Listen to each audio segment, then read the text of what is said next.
नमस्कार दोस्तों। आज हम बात करेंगे श्रीलंका की कि कैसे कंगाली के कगार पे श्रीलंका खड़ा है।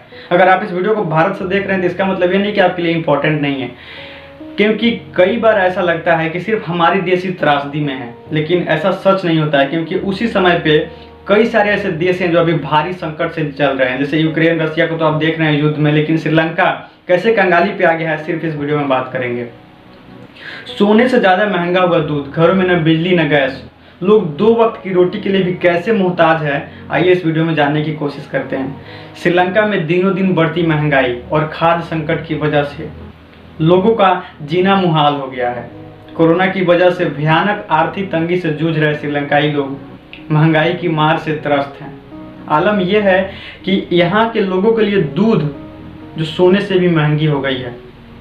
लोग 2 वक्त की रोटी के लिए भी कई सारी परेशानियां उठानी पड़ रही है। बहुत सारी मेहनत मशक्कत के बाद सिर्फ 2 वक्त की रोटी के लिए पैसे जुगाड़ कर पा रहे हैं। ऐसा क्यों हो रहा है, मैं आगे बताता हूँ। श्रीलंका में रसोई गैस महंगी होने के चलते लगभग 1000 से ज़्यादा बेकरियों को बंद करना पड़ा है। इसके चलते देश में ब्रेड की कीमतें आसमान छू रही है। ब्रेड के एक पैकेट की कीमत लगभग 150 श्रीलंकाई रुपये मीन्स की $0.75 देने पड़ रहे हैं। वहीं चिकन तो आम लोगों के बजट से ही बाहर हो गया है। दूसरी तरफ ईंधन की कमी से दिन में 7 घंटे से ज़्यादा बिजली कटौती हो रही है।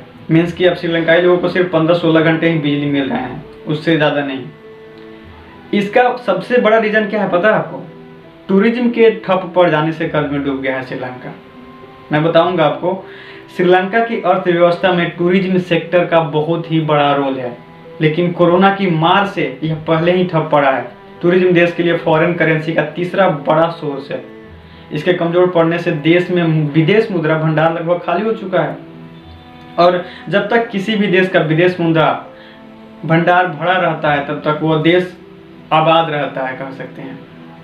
करीब 5 लाख श्रीलंकाई सीधे पर्यटन पर निर्भर हैं, जबकि 20 लाख अप्रत्यक्ष रूप से इससे जुड़े हैं।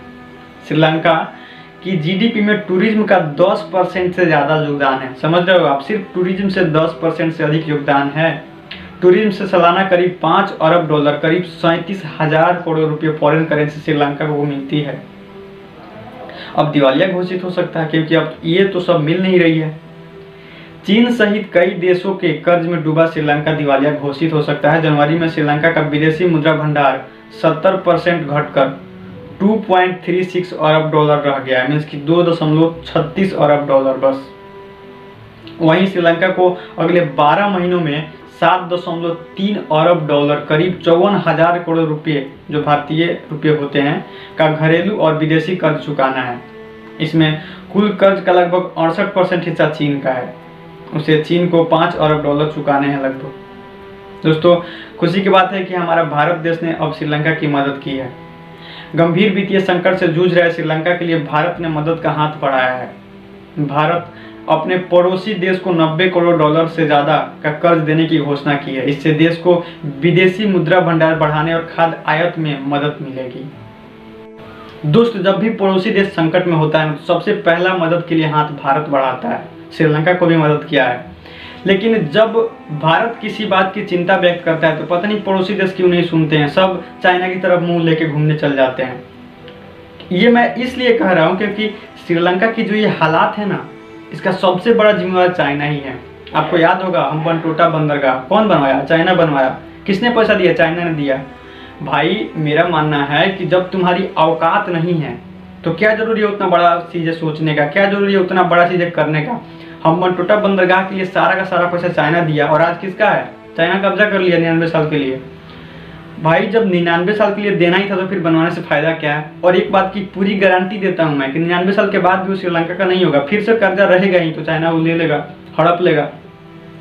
पाकिस्तान को जिस तरह बर्बाद कर रहा है ना चाइना, उसी तरह श्रीलंका भी बर्बाद हो जाएगा अगर ऐसे कर्जे लेते रहा तो। पता नहीं वहाँ के जो पॉलिटिशियन है वो क्या करते हैं। गाँव के एक छोटे से गांव में रहने वाले व्यक्ति जो पढ़े लिखे होते हैं वो भी इतना समझदार होते हैं कि कर्जा एक बर्डन होता है। कर्जा को नहीं लेनी चाहिए अगर आपकी हालत सबसे बुरी ना हो जाए तब तक, क्योंकि कर्जा हमेशा बढ़ते रहता है। और पता नहीं श्रीलंका के लोग इतना कर्जा लेने के लिए क्यों उत्सुक है। सब देश से कर्जा लेने के लिए बेचैन रहते हैं और बना लेते हैं, और प्रॉफिट होती नहीं है। कोरोना आ जाता है, सब काम ठप हो जाता है, अर्थव्यवस्था सब चौपट। जो भी अपडेट आएगी मैं बताऊंगा, लेकिन प्राउड होनी चाहिए आपको भारत पे, क्योंकि भारत ने हर बार अपने छोटे छोटे पड़ोसी देशों की मदद की है। जैसे भी कोई अपडेट आएगी मैं आपको बताऊंगा। और भी हमारी वीडियोज़ को आप जाके चैनल पर देख सकते हैं। अगर आपको हमारा वीडियो पसंद आए तो हमारे चैनल को जरूर सब्सक्राइब करिएगा, बेल आइकन को प्रेस करिएगा। मिलते हैं किसी और वीडियोज़ में, दीजिए इजाज़त। जय हिंद।